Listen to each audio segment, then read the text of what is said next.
ఎందుకని? సరే, ఒక లెక్కేద్దాం. మన బాధ్యత ఎలా నెరవేర్చగలం అనేది.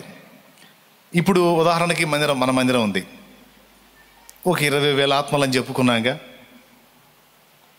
సంవత్సరం మొత్తం కష్టపడి ప్రార్థన చేస్తావో, సాక్ష్యం ఇస్తావో, దేవుని ప్రేమ చూపిస్తావో, సువార్త ప్రకటిస్తావో, ఎట్లా కష్టపడతావో, సంవత్సరం అంతా కష్టపడి ఒక ఆత్మని రక్షించగలిగితే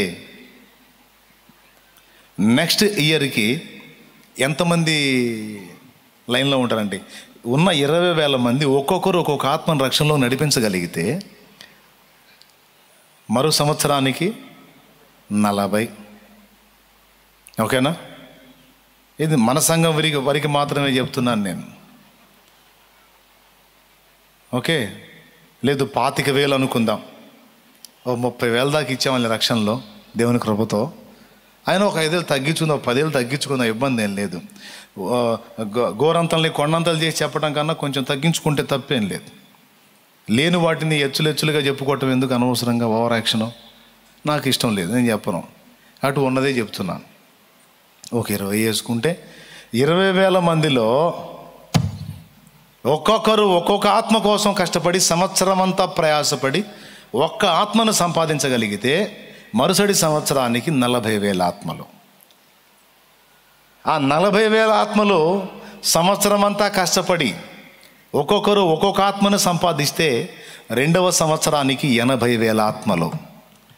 ఈ 80,000 ఆత్మలు సంవత్సరం అంతా కష్టపడి ఒక్కొక్కరు ఒక్కొక్క ఆత్మని సంపాదించగలిగితే మూడవ సంవత్సరానికి ఇక రక్షణలో నడిపించడానికి టౌన్లో ఆత్మలు ఉండవు. ఎందుకంటే ఉన్నదంతా 1,50,000 కదా. మరి 80,000 మంది కలిసి మళ్ళీ ఆత్మల్ని రక్షించడానికి ఒక్కొక్కరు ఒక్కొక్క ఆత్మ కోసం కష్టపడితే 1,60,000 ఆత్మలు రావాలి. 67 ఉన్నాయి. అంటే టోటల్గా అందరూ తమ తమ బాధ్యతను వాస్తవంగా గుర్తుపట్టి ఒక్కొక్కరు ఒక్కొక్క ఆత్మను రక్షించడానికి ప్రయాసపడితే ఓన్లీ 3 ఇయర్స్లో 3 సంవత్సరాల్లో ఓన్లీ ఈ ఒక్క పరిచర్య ద్వారానే పట్టణమే పట్టబడుతుంది. నరకాగ్ని నుంచి విడుదల పొందుతుంది. కానీ మనం పరిశీలించి చూస్తే నిజంగా అది జరుగుతుందా? అంటే క్రీస్తు సంఘము, దేవుని సంఘము అనే ఈ బాడీలో సెల్స్ అంటే ఏంటండి? కణజాలాన్ని సెల్స్ అంటారు. డెడ్ సెల్స్ అంటారు. ఐడియా ఉందా? అంటే మృత కణాలు జీవించుచున్నట్టే కనబడతాయి, కానీ మృత స్థితిలో ఉన్న కణజాలం చాలా ఉన్నట్టన్నమాట. క్రీస్తు శరీరము సంఘములో ఎందుకు మృత కణాలు అని నేను అన్నానంటే, కొన్ని అవయవాలు పనిచేయటం మానేసినాయి, కణజాలం కూడా కొంత దెబ్బతిన్నట్టుగా అయిపోయింది. ఎందుకంటే విస్తరణ అనేది లేదు. ఎక్కడ వేసావు గొంగళి అంటే అక్కడే ఉంది. చెట్టు బతికుంది అంటే కొమ్మలు అనగొమ్మలేసి ఈ సంవత్సరం చూసి మళ్ళీ సంవత్సరం చూసేసరికి శాఖోపశాఖలుగా విస్తరిస్తుంది. మరి చాలా సంఘాలు మనం గమనిస్తే సంవత్సరాలు గడిచిపోతున్నాయి, కానీ ఎంత సంఖ్య ఉన్నారో ఆత్మలు అంతే సంఖ్యలో ఆగిపోయారు. అనేక జీవితాలు నరకం నుంచి కాపాడబడలేదు. అనేక జీవితాలు నరకాగ్నికే వెళ్ళిపోతున్నాయి. ఎందుకని అంటే సంఘములో చేర్చబడ్డ వాళ్ళలో చాలామంది తమ కర్తవ్యాన్ని నెరవేర్చట్లేదు. నేను మారు మనసు పొంది రక్షణ పొందటమే కాదు, రక్షణ లేని ప్రజల్ని రక్షించాలి, వారి రక్షణ కొరకు నేను పాటుపడాలి, ఏ విధంగా అవకాశం ఉంటే ఆ విధంగా నా వంతు నేను కృషి చేయాలి అనే ఆలోచన రక్షణలోనికి వచ్చిన అందరికీ లేదు. అలా ఎందుకు లేదు అంటే వాళ్ళ గర్వమనో నిర్లక్ష్యమనో నేను అనలే, కానీ సైతాను అనేవాడు ఆ పాయింట్ని మనోళ్ళు సీరియస్గా ఆలోచించకుండా మాయపొరలుగా అమ్మేశాడు. అయితే సంతోషకరమైన విషయం ఏంటంటే అందరికీ అట్లా కమ్మల, కొందరు యాక్టివ్గా ఉన్నారు. ఇక్కడ ఉన్నాళ్ళల్లో అన్నా నేను దేవునిలోకి వచ్చినాక కొంతమందిని రక్షించాను అని చెప్పగలిగే వాళ్ళు చేతులు ఎత్తండి. కొంతమందిని నేను ప్రార్థించడం ద్వారా, సువార్త ప్రకటించడం ద్వారా, నా సాక్ష్యం ద్వారా రక్షించగలిగానన్న వాళ్ళు సరిగా చేయెత్తాలా. అదిగో చాలామంది చేతులు ఎత్తారు. వీళ్ళు మృత స్థితిలో లేరు. దేవుని సన్నిధికి వచ్చి తమ కర్తవ్యాన్ని గుర్తుపట్టి పనిలోనికి ప్రవేశించి జీవితాలను ప్రభావితం చేసి సాతాను కోరల్లో నుండి, నరకపు అంచుల్లో నుండి ఆత్మల్ని బయటికి తీసుకొని రావడానికి కృషి చేశారు. Praise the lord. చెప్దాం గట్టిగా. ఈ లైవ్లో చూసే వాళ్ళ సంగతి కూడా మీ గురించి మీరు ఆలోచించుకోండి. మీరు ఒక మృతకణం లాగున్నారా? మృత స్థితిలో ఉన్నారా? లేకపోతే సజీవమైన చెట్టులాగా విస్తరించడానికి ప్రయత్నం చేస్తున్నారా? నేనున్నానండి. నేను మారు మనసు పొంది బాప్తీసం పొంది దేవుని దగ్గరికి వెళ్ళటం మొదలుపెట్టినాక నా బతుకు నేను చెప్తున్నా. నా కర్తవ్యం నాకు అర్థమైంది. నేనేం చేయాలో నాకు తెలిసింది. నశించిపోతున్న ఆత్మల్ని నా ముందుకు దేవుడు నా దృష్టిలో తీసుకొస్తున్నాడు. వాళ్ళ రక్షణ కోసం నేను ప్రయాసపడాలని ఏదో నాకు చేతనైనంత మట్టుకు ఇతరులకు దేవుని గురించి చెప్పి కొన్ని ఆత్మల్ని రక్షణలోకి నడిపించడానికి తిప్పలు పడ్డా. నేను కష్టపడే కొద్దీ దేవుడు నాకు సహాయం చేయటం మొదలుపెట్టాడు. నేను ఆత్మల భారంతో ప్రయాసపడి శ్రమపడి తిప్పలు పడే కొద్దీ దేవుడు నాకు సహాయం చేసి అనేక ఆత్మలను ఇస్తూ వచ్చి ఈరోజు ఎన్నో ఆత్మలను రక్షణలోకి నడిపించడానికి అవకాశం ఇచ్చాడు దేవుడు. ఆయనకే మహిమ, ఘనత, ప్రభావం.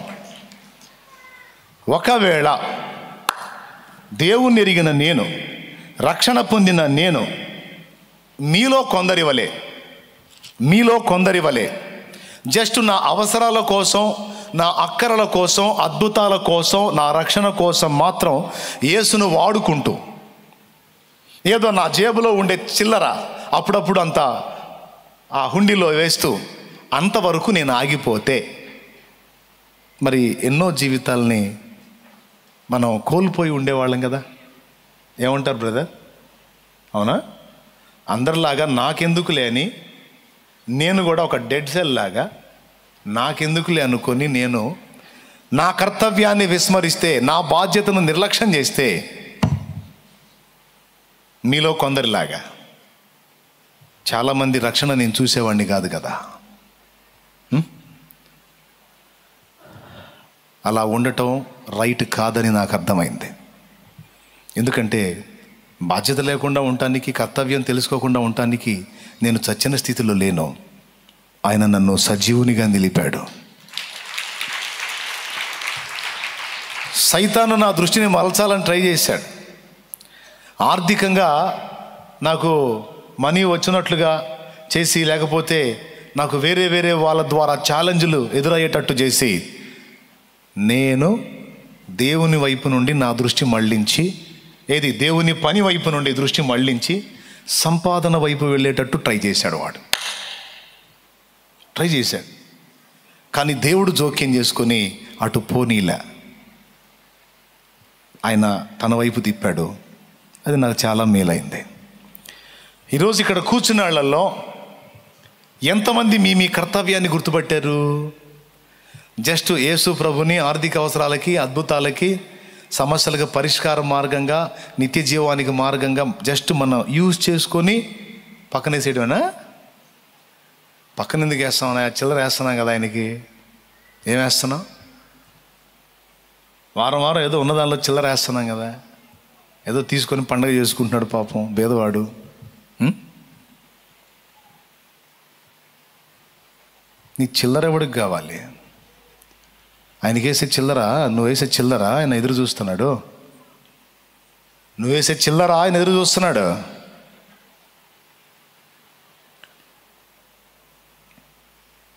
నీకు అవకాశం లేకపోతే, నాకు కలిగిన దానిలో నేను ఇది ఇస్తున్నాను అన్నయ్య, సేవ జరుగుతుంది, సేవ జరుగుతున్నప్పుడు సేవ చేసే వాళ్ళకి సహకారిగా నేను కష్టపడి నా ప్రయాస ద్వారా వారికి ఆర్థిక సంపత్తిని సమకూర్చి తద్వారా వాళ్ళు వెళ్ళి సేవ చేయడానికి ఇదొక భారం నా హృదయంలో పెట్టుకొని కష్టపడుతున్నాను అన్నయ్య అంటే అది వేరే సంగతి. ఏదో ఆదివారం వస్తున్నాం, అంత వేస్తున్నాం, వెళ్తున్నాం, 6 రోజులు సంపాదిస్తున్నాం, గడుపుతున్నాం, బతికేస్తున్నాం అన్నట్టుగా ఈ పైన బాయ్ ఎవరిని ఈ పైన ఉండే వాళ్ళని అడుగుతున్నాను నేను. అది కరెక్టేనా? కాదు కాదు కాదు. ఎప్పుడైతే నువ్వు సంఘంలో చేర్చబడ్డావో యాక్టివ్గా నువ్వు వర్క్ చేయడానికి మొదలు పెట్టాలి.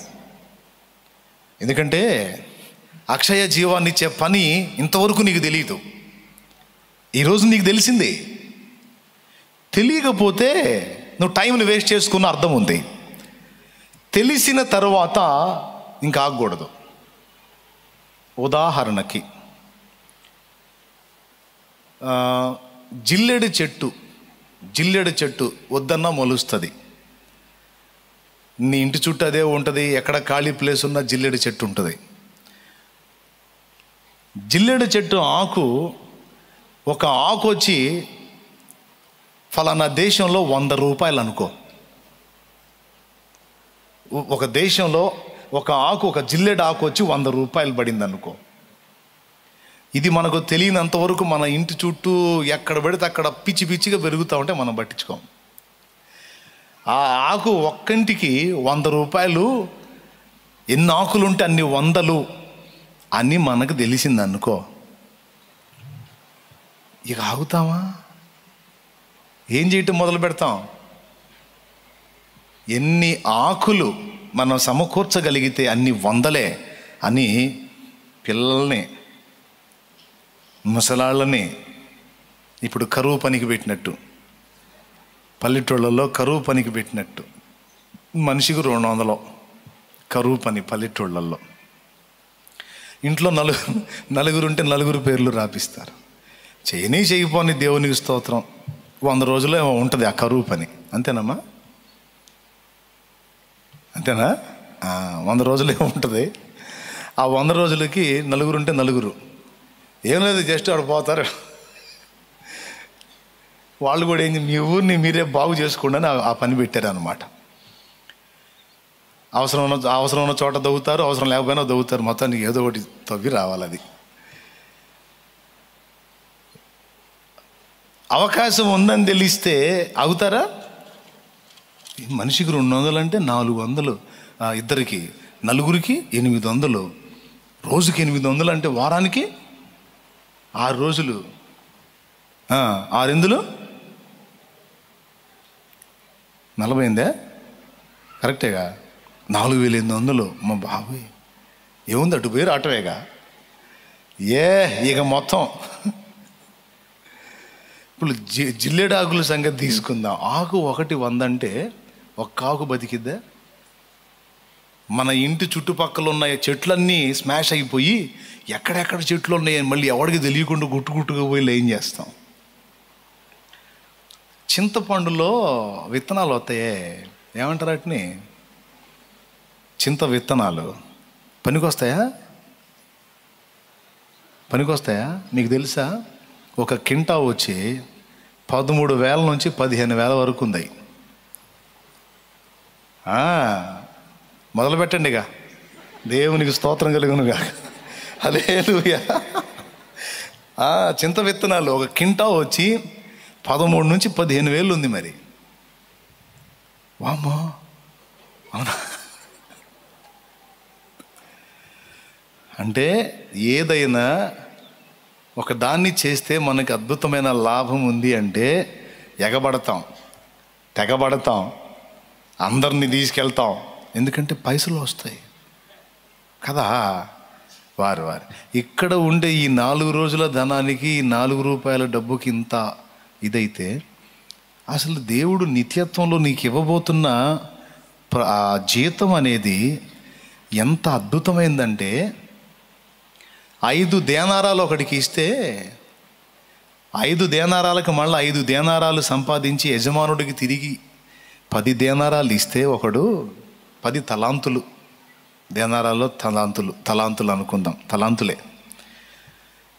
ఒక యజమానుడు, అది కూడా యేసయ్య చెప్పిన ఉపమానమే, దేశాంతరం వెళతా పని వాళ్ళని పిలిచి ఒకడికి 5 తలాంతులు, ఒకడికి 2, ఒకడికి 1 ఇచ్చి, నేను వచ్చేటప్పటికి పెట్టుబడిగా పెట్టుకొని ఎంతో కొంత సంపాదించండి రా, ఏం చేయండి, ఎంతో కొంత సంపాదించండి రా అని అప్పచెప్పి పోయాడు. తిరిగి వచ్చాడు కొంతకాలానికి. 5 తలాంతులు తీసుకున్నాడు, 5కి 5 సంపాదించి రెడీగా పెట్టాడు. 2 తలాంతులు ఇచ్చినాడు, 2కు 2 సంపాదించి 4 దగ్గర పెట్టుకున్నాడు. 1 తలాంతే ఇచ్చినవాడు ఆ 1 తలాంతుని పెట్టుబడిగా పెట్టి ఇంకో తలాంతు సంపాదిస్తే బాగుండు. వాడు సంపాదించకుండా గుంట తీసి గుంటలో పెట్టి దాచిపెట్టాడు భద్రంగా. కొంతకాలం తర్వాత యజమానుడు తిరిగి వచ్చాడు. బాగా వినండి. యజమానుడు తిరిగి వచ్చిన తర్వాత 5 తలాంతులు ఇచ్చిన వాడిని అడిగాడు, ఎరా నీకు 5 ఇచ్చాను కదా, ఏమన్నా చేసావంటే, యజమానుడా ఇదిగో ఈ 5కి 5 10 సంపాదించాను అంటే, యజమానుడు ఏమన్నాడో తెలుసా? బా 5కి 5 10 సంపాదించావు, చాలా సంతోషం నాయన అని, ఇదిగో ఈ 1000 రూపాయలు తీసుకో అన్నాడా? ఏమన్నాడో తెలుసా? ఈ కొంచెములో నీవు నమ్మకముగా ఉంటివి గనుక 10 పట్టణముల మీద నిన్ను ఏలికగా నియమిస్తున్నాను అన్నాడు. 5కి 5 తలాంతులు సంపాదిస్తే, ఒక 10 తలాంతులు యజమానుడికి ఇస్తే, ఒక 10 తలాంతులు రాజుకి ఇస్తే, ఆ రాజు ఏదో ఒక 1000-2000 చేతిలో పెట్టకుండా ఎగ్దం 10 పట్టణాలను నీకు ఇచ్చేస్తున్నాను, జాగ్రత్తగా పాలించన్నాడు. ఏమన్నా ఉందా? పట్టణాలు మనకి ఎందుకులే, ఒక 2 సెంట్ల ప్లాట్ ఉంటే చాలు అనుకుంటాం మనం. స్తోత్రం చెప్పండి తమ్ముడు. పట్టణాలు మనకి ఎందుకులే అన్నీ, ఒక 5 సెంట్లు ప్లాట్ ఉంటే చాలు, ఒక 70-80 గజాలు, ఒక 100 గజాల ప్లాట్ ఉంటే చాలు అనుకుంటాం. కానీ 10 పట్టణాలు ఇచ్చాడు. రేపు ఈరోజు ఇక్కడ మనం దేవుని నామములో పడ్డ ప్రయాసకు ప్రతిఫలంగా రేపు నీకు నాకు మనకు అక్కడ ఏం దాచిపెట్టాడో తెలుసా? నిత్యత్వంలో. ఇది నేను చెప్పేది నిజం. హలో, ఇది నిజం. ఈ భూమి మీద ఉట్టిగట్టి ఊరేగేదే అబద్ధం. నేను చెప్పేది నిజం. ఏది? ఆలోకము. ప్రస్తుతం అదృశ్యంగా ఉండి మరుగునుందే, పునాదులు గల ఆ పట్టణం దేవుడు స్థాపించిన ఆలోకం. అందులో మనకి దేవుడు నియమించబోతున్న ఆధిక్యతలు అవి.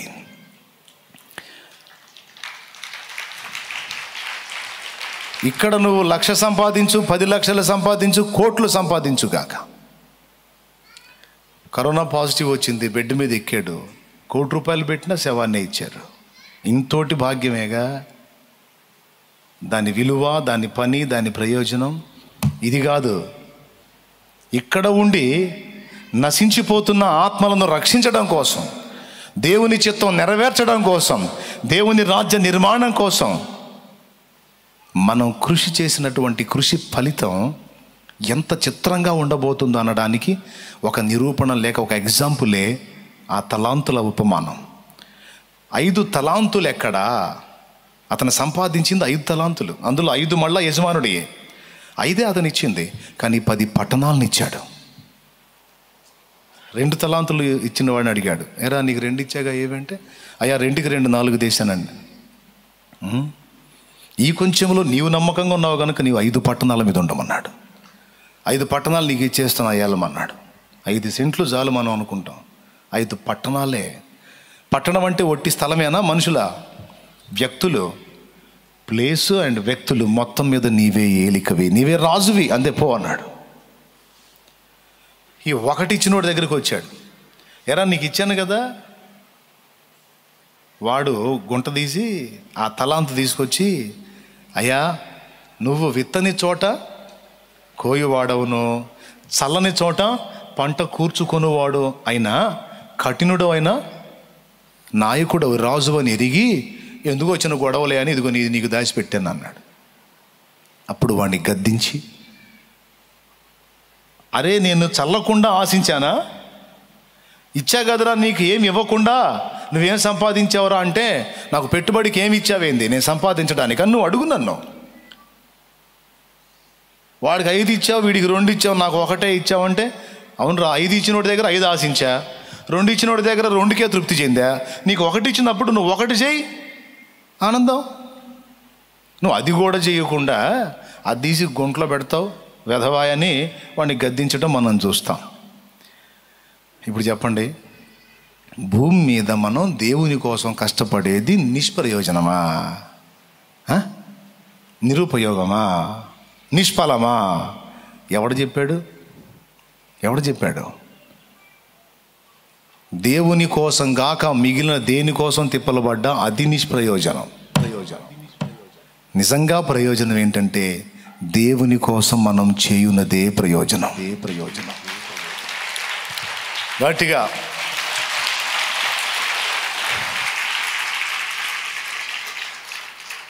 ఈ సత్యాన్ని ఎరిగి, ఒకప్పుడు ఈ పని చేస్తే దానికి ఇంత ప్రతిఫలం ఉందన్నది తెలియక మన టైం అంతా వేరే వాటి మీద పెట్టాం.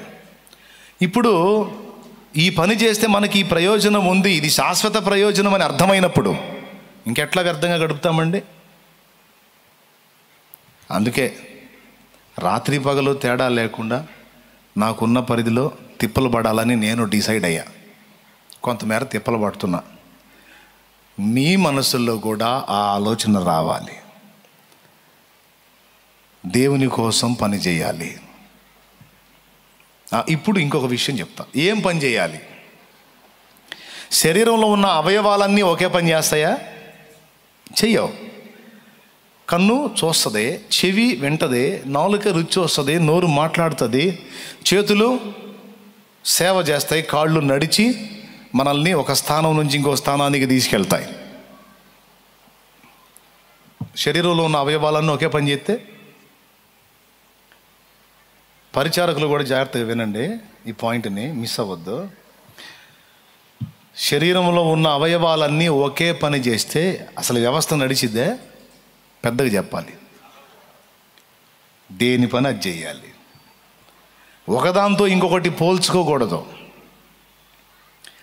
మల్లెతీగ మందారాన్ని చూసి బాధపడిందట. దేన్ని చూసి? మందారాన్ని చూసి బాధపడిందట. ఎందుకు తెలుసా? మల్లెతీగ కింద ఉంటుంది.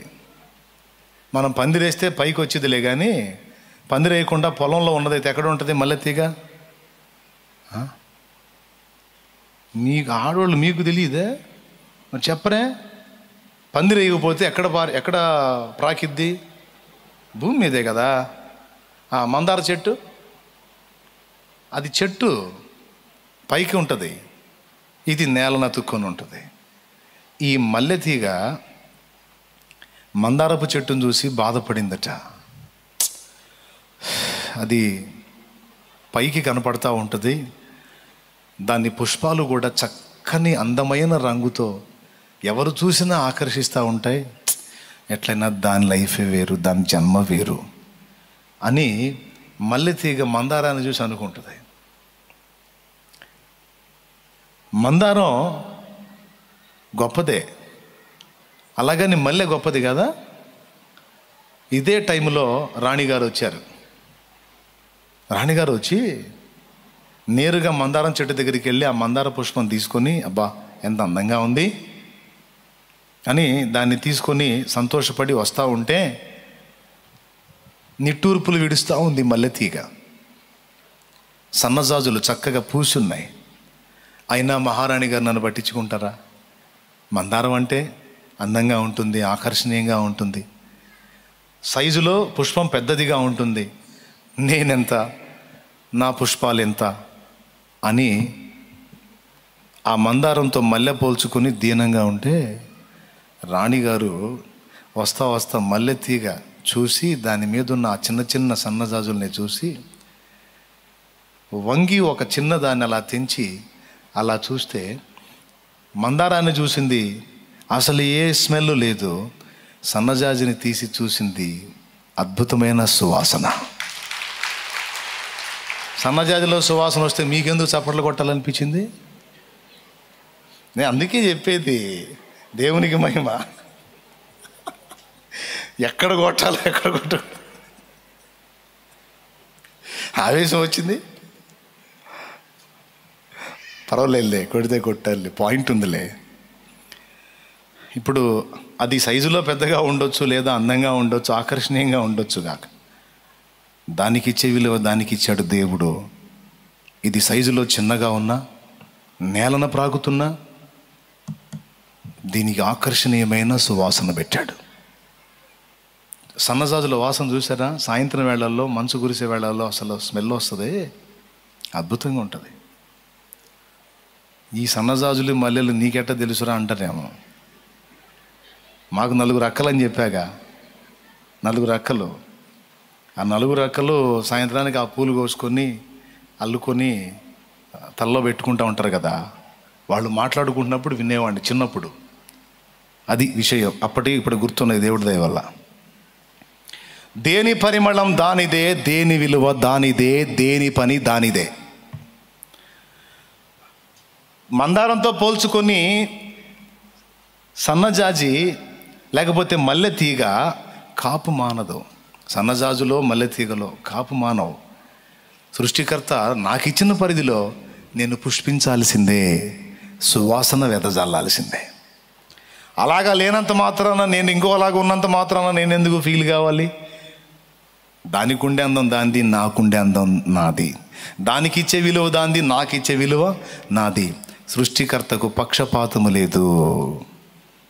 ప్రతి దాన్ని దాని ఏర్పాటు చొప్పున ఆయన చేశాడు. దేని విలువ దానిదే.